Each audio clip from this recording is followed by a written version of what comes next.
สวัสดีครับคุณผู้ชมครับขอต้อนรับคุณผู้ชมเข้าสู่ช่วงรายการ Food Travel พารวยทำง่ายขายดีไม่มีเอาอย่างแน่นอนวันนี้นะครับเราจะมาทำเมนูนี้กันครับไส้ต้มพะโล้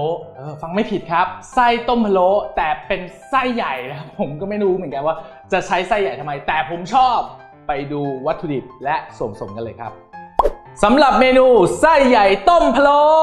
นี่เลยวัตถุดิบของเราเป็นอะไรไม่ได้เลยนอกจากไส้หมูเป็นไส้ใหญ่แล้วก็ก้านคะน้าเอายอดอ่อนๆเลยนะครับต่อมานี่ก็คือชุดพะโล้ครับคุณผู้ชมหาซื้อได้ตามซุปเปอร์มาร์เก็ตทั่วไปชอบยี่ห้อไหนไปซื้อยี่ห้อนั้นนี่ครับเห็ดหอมเราใช้เห็ดหอมสดเลยผงพะโล้คุณผู้ชมเพิ่มความหอมให้กับเมนูของเรานะฮะต่อมากระเทียมครับผมเอามาบุครับเอามาบุเวลาไปทำกับข้าวแล้วกลิ่นมันจะหอมมากเลยครับคุณผู้ชมส่วนซอสที่เราจะมาปรุงรสนะครับนี่คือซอสพื้นฐานในสูตรนี้มีส่วนผสมของน้ำมันหอยน้ำตาลทรายแล้วก็ซอสปรุงรสครับต่อมานี่คือเหล้าจี๋วคุณผู้ชมชอบก็ใส่ไม่ชอบก็ไม่ต้องใส่ไม่ว่ากันนะฮะตัวสุดท้ายพริกไทยป่นครับตอนนี้ส่วนผสมและเครื่องปรุงครบแล้วไปลงมือทำกันเลย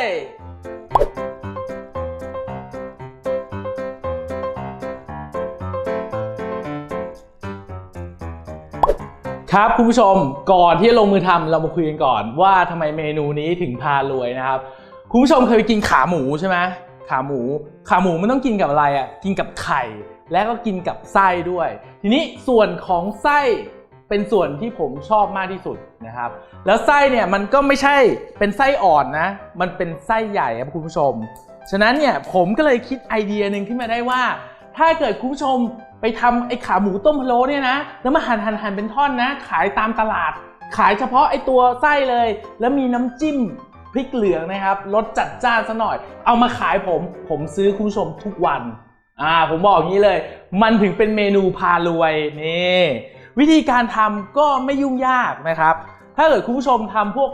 หมูพะโล้อะไรเป็นก็คือทำแบบนั้นนะครับแต่วันนี้เนี่ยเราทำเฉพาะไส้ฉะนั้นส่วนผสมมันก็อาจจะพิเศษหน่อยเริ่มต้นเลยเปิดไฟก่อนไม่ใช่ไฟข้างบนหมายถึงเตาแก๊สนะครับคุณผู้ชมเปิดเตาแก๊สก่อนนี่ตั้งให้มันร้อนนะครับใส่น้ำมันลงไปเล็กน้อยแวบนะฮะใส่แค่กระเทียมผู้ชมบางคนบอกว่าโอ๊ยมันต้องใส่พวกรากผักชีอะไรเยอะแยะเพิ่มวันนี้ผมใช้น้ำสต๊อกซึ่งน้ำสต๊อกเนี่ยผมมีพวกหอมแดงพวกรากผักชีนะครับมีกระเทียมพริกไทยอยู่แล้วประมาณหนึ่งฉะนั้นมันมีความเข้มข้นอยู่แล้วนะฮะส่วนผสมของผมก็เลยมีไม่เยอะนี่เอาไปคั่วให้มันหอมนะฮะนี่ครับคุณผู้ชมเป็นชุดพะโล้คุณผู้ชมสามารถจะหาซื้อได้ตามซุปเปอร์มาร์เก็ตทั่วๆไปเลยหรือในตลาดก็ได้ปกติแล้วเราจะไปห่อเป็นผ้าขาวใช่ไหมครับแต่วันนี้ผมไม่ห่อผมใส่ลงไปทั้งอย่างนี้เลยเพราะว่ากล้องจะได้จับให้คุณผู้ชมดูด้วยว่าข้างในมันมีอะไรบ้างนะฮะนี่เอาไปคั่วก่อนไปคั่วแบบนี้นะฮะเสร็จแล้วผมจะใส่เหล้าจีนลงไปครับเหล้าจีนเนี่ยจะเพิ่มความหอมนะครับให้กับอาหารของคุณผู้ชมแต่ว่า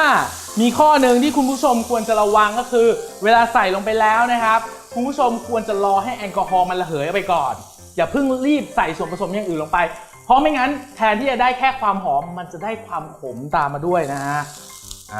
ตอนนี้ใส่ไส้ใหญ่ครับไส้ใหญ่เนี่ยเวลาคุณผู้ชมไปซื้อนะครับถ้าเป็นไส้สดเนี่ยคุณผู้ชมต้องล้างทำความสะอาดให้ถึงข้างในด้วยบางคนนะครับก็เอาไปเสียบกับก๊อกแล้วก็เปิดก๊อกน้ำนะครับล้างไอตัวที่มันอยู่ข้างในไส้นะฮะผมบางทีก็ใช้วิธีการกลับด้านไส้ออกมาแล้วก็เอามาล้างนะครับหมายถึงว่าสมมติไส้มันหน้าตาอย่างนี้ใช่ไหมเป็นท่อเป็นโพรงอยู่ข้างในใช่ไหมผมก็กลับด้านนะครับอาจจะมีไม้อันนึงแย่เข้าไปแล้วก็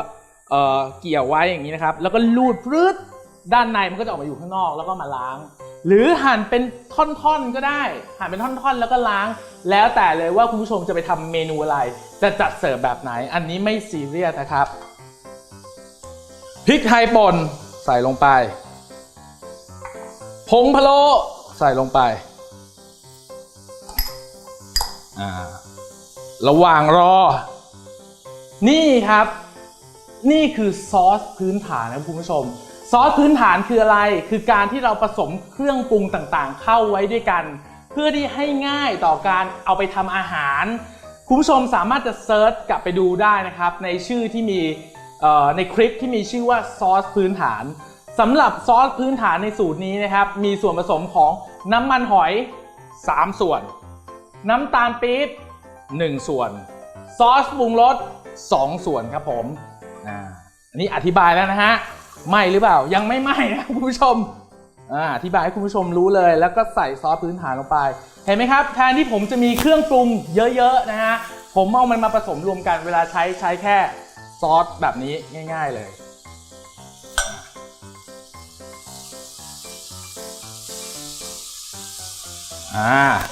หลังจากนี้นะครับผมใส่น้ำสต๊อกซึ่งผมเคี่ยวไว้เป็นเวลา8ชั่วโมงจริงๆผมไม่ได้เคี่ยว8ชั่วโมงหรอกผมลืมผมก็วางทิ้งเอาไว้แล้วไปกินข้าวนะฮะนี่ครับน้ำสต๊อกนี่จะมีความเข้มข้นของสมุนไพรมากๆเลยมีทั้งรากผักชีหอมแดงกระเทียม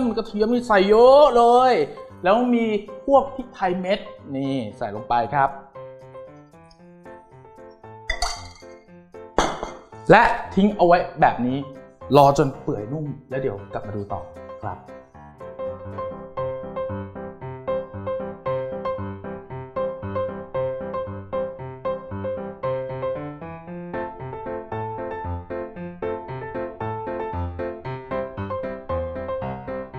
คุณผู้ชมครับตอนนี้ผมก็ได้ตุ๋นไส้ใหญ่ของผมนะครับจนนิ่มกลิ่นนี่หอมน่ารับประทานเป็นที่เรียบร้อยแล้วขออนุญาตพักเอาไว้ก่อนผมก็ได้มาทำการลวกผักลวกผักนะครับโดยการน้ำยังไม่ใส่น้ำมันก่อนนี่เพราะว่าอะไรน้ำมันจะทำให้ผักเนี่ยสีเขียวคือจริงๆมันมีหลายวิธีคุณจะเอาคะน้าเนี่ยไปลวกน้ำใส่เกลือใส่น้ำมันแล้วก็มาช็อกน้ำเย็นก็ได้แต่บังเอิญผมจะดูมันจะยุ่งยากเกินไปนะคุณผู้ชมอยู่แบบนี้ง่ายๆก็ทำอย่างนี้เลยเดี๋ยวทำอะไรยากๆเดี๋ยวมันไม่รวยเชื่อผมนะเอาง่ายๆแล้วเดี๋ยวรวยเองย่างแบบนี้นะฮะเห็ดเรามีอยู่4ตอนนะครับเราก็ฝากคะน้าไว้ก่อนอุ้ยล้อเล่นยังไม่โดนแหมดูอยู่ทางบ้านลุ้นเนี่ยต้มน้ำมันกระเด็นใส่เชฟแน่นอนเลยไม่ได้กินผมหรอกผมบอกเลยนี่การทำวิธีการนี้ทำให้ผักเรามีกลิ่นหอมด้วยนะครับช่วยให้มันสุกนิดหน่อยด้วยน้ำเล็กน้อย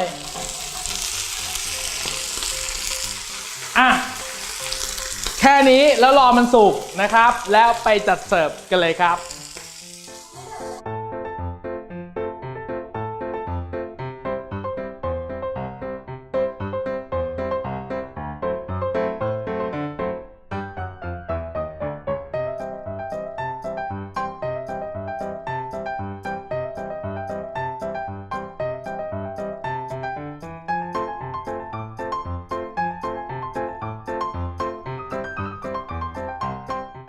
เอาละครับคุณผู้ชมเกือบจะถึงขั้นตอนที่จะรวยแล้วตอนนี้ทุกอย่างเสร็จเรียบร้อยแล้วผมก็แต่งลงจานก่อน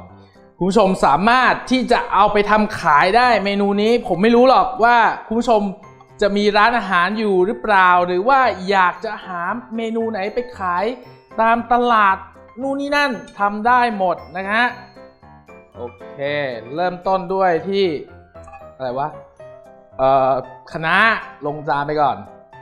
สักเล็กน้อยผมใส่จริงๆคุณผู้ชมไม่ต้องใส่แค่คะน้าก็ได้ผมใส่แก้เขินไม่งั้นอะไรเองแหละเห็นว่ามันโล่งๆมันมีของเหลืออยู่ด้วยก็ใส่นะฮะนี่มาดูพระเอกของเราไส้ใหญ่ครับผม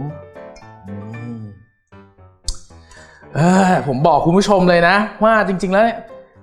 เมื่อก่อนเนี่ยเราทำอาหารเนี่ยเราอาจจะมีอะไรตกแต่งเยอะแยะแต่นี่ไม่ต้องครับเพราะว่าเดี๋ยวต้นทุนมันจะสูงเอาง่ายๆทำง่ายๆไปขายแล้วรวย